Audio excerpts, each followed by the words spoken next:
Faleminderit Edi, faleminderit që na kemi këpritur me rastin e këtij samiti dhe urime për rezultatin e zgjedhjeve.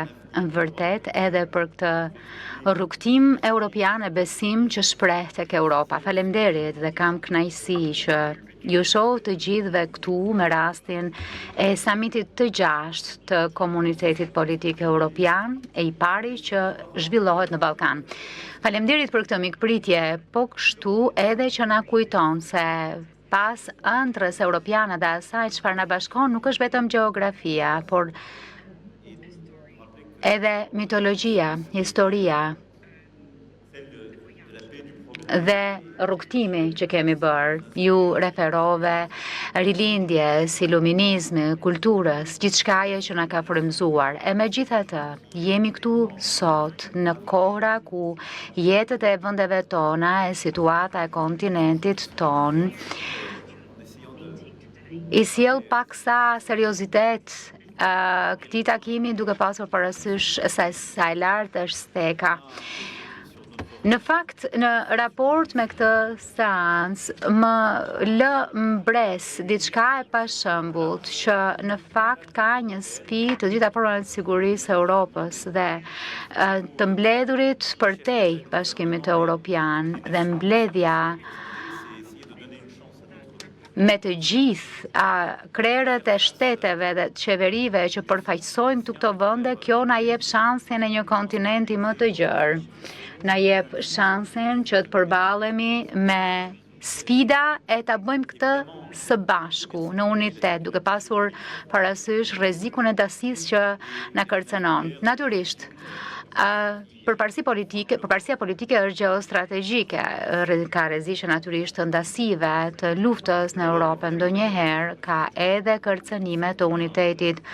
Natyrisht, pikë së pari është lufta e agresionit rus në Ukrainë dhe Volodymyr e di se sa shumë jemi krahti, solidar.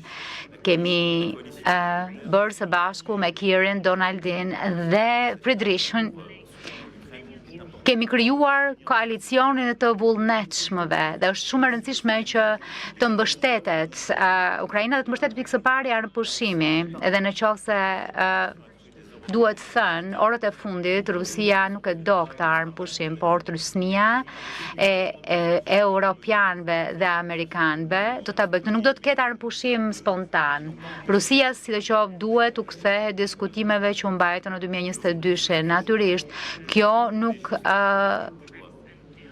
do të thotë që duhet të këmbgullim në mënyrë që të sigurojmë një paqe të qëndrueshme në Ukrainë.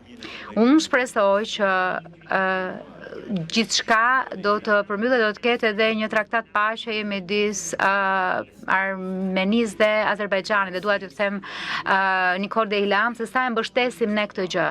Dhe kjo në fakt do të thotë që të ecim përpara për çështjet që mbeten. Mëtej duhet mbështetur Moldavia ndaj agresionit të përditshëm nga Rusia. Gjithashtu edhe duhet mbrojtur edhe në raport me zgjedhjet e ardhshme, sepse ne e dimë se sa shumë ndërhyrje ka. Dhe siç e tha Antonio, kjo e gjitha ka të bëjë me koordinimin mes nesh për t'i dhënë fund situatës papranueshme humanitare në Gaza. Pra, është i nevojshëm një armëpushim, është e vetmja rrugë përpara dhe është thelbësore që vendet tona e është e rëndësishme për parimet që ne mbështesim një gjë e tillë. Edhe me sa kuptojmë, edhe për të tjerët në barbotën që mënyra se si e shohin atë që bëjmë në Ukrainë. Në fakt nuk po krahasoj, po dua të them diçka. Njerëzimi, Kina, India, kontinenti afrikan, lindja e mesme, paqësori, Azia, të gjithë i kanë syt nga ne. Ndonjëherë nuk e kuptojmë se çfarë po bëjnë, nuk e kuptojnë se çfarë po bëjmë me Ukrainën dhe kjo është e kuptueshme, por le t'ua shpjegojmë se çfarë po bëjmë. Dhe në fakt nuk mund ta bëjmë këtë nëse mbetemi të heshtur në raport me Gazën, po themi është e çuditshme. Kush thot që kur vjen fjala për sovranitet territorial, ju bërtisni që është kërcënim për jetën dhe ju jeni të heshtur kur bëhet fjalë për tragjedi humanitare. Nuk po krahasoj, por thjesht po e sjell këtu, po e kujtoj.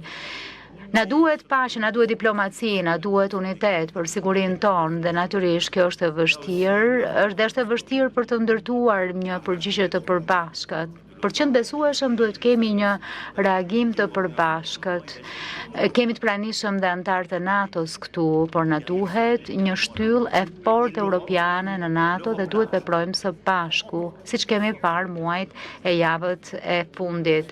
Në një kuptim më të gjerë, Evropa ka shumë rëndësi sot se i takon trajtimit sigurisë sonë. Komuniteti politik evropian po kështu mundëson që të sjellim sigurinë njerëzve tanë kur vjen fjala për luftën kundër trafikimit të drogave, migracionit të paligjshëm. Kjo është thelbësore. Kemi nisur të diskutojmë këtë çështje dhe do të doja që të ndërtonim një koalicion shtetesh, organizatash ndërkombëtare e agjencish europiane për të luftuar trafikun edhe në portë e lumenj, për të luftuar pastrinë e parave dhe korrupsionin dhe për të forcuar programet e parandalimit. Kjo është thelbësore dhe njerëzit po na presin. I gjithë ky trafikim është i ndërlidhur, kësaj na duhet shumë bashkëpunim konkret për këtë çështje. Pika e tretë. Kemi të bëjmë me sigurinë tonë demokratike. Mund ta kuptojmë nga zgjedhjet të fundit Rumania dhe Moldavia, Rumania sot. Ka kërcënime që po minojnë demokracitë tona, qëndresën tonë dhe natyrisht këto krijojnë manipulime gjatë zgjedhjeve, periudhave zgjedhore. Ka ndërhyrje të huaja konstante dhe këto po minojnë demokracitë tona. Përkundrejt gjithë çkaje që thash, ne kemi nisur në Blend High në plenam një nismë edhe gjithashtu edhe kemi vendosur pikë kontakti për të rritur bashkëpunimin tonë, por në fakt duhet bëjmë më shumë për të mbrojtur infrastrukturën kritike nga sulmet kibernetike.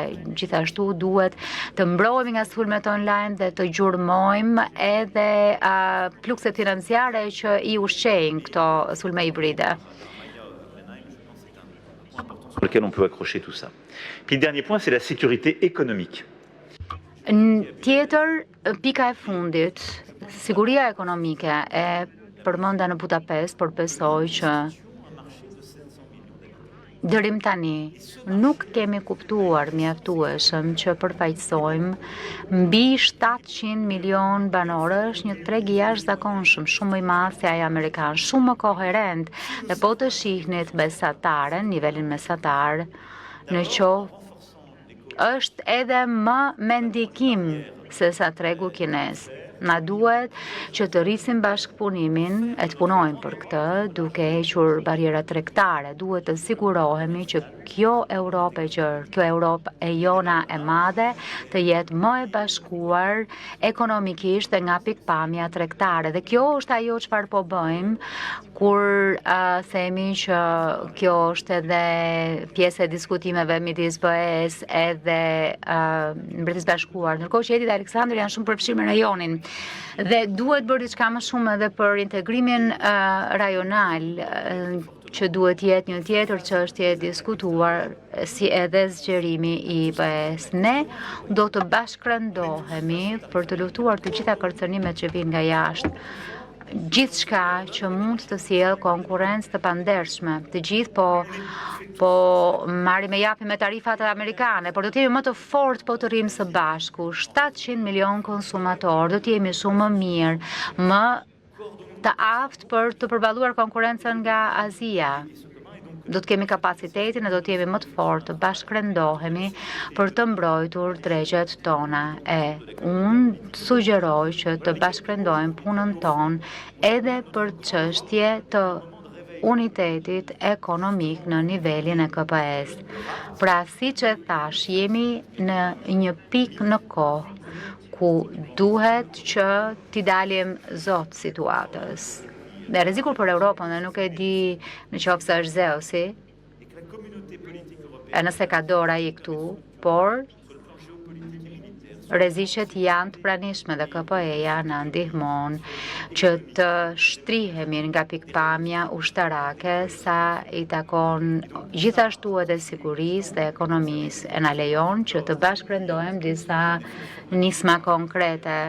Pra, është koha, siç edhe Edje sugjeroi, që të ngrihet një sekretariat i cili të mund bashkëprendoj këto aktivitete në kuadër të KPE-s, e ndoshta që të kemi këtu edhe ose të përfshi gjithashtu edhe pranin e Këshillit Evropian dhe kjo do të ishte e dobishme. Faleminderit shumë që na pritet në Tiranë dhe për mikpritjen tuaj. Dhe që e doni kaq shumë Europën.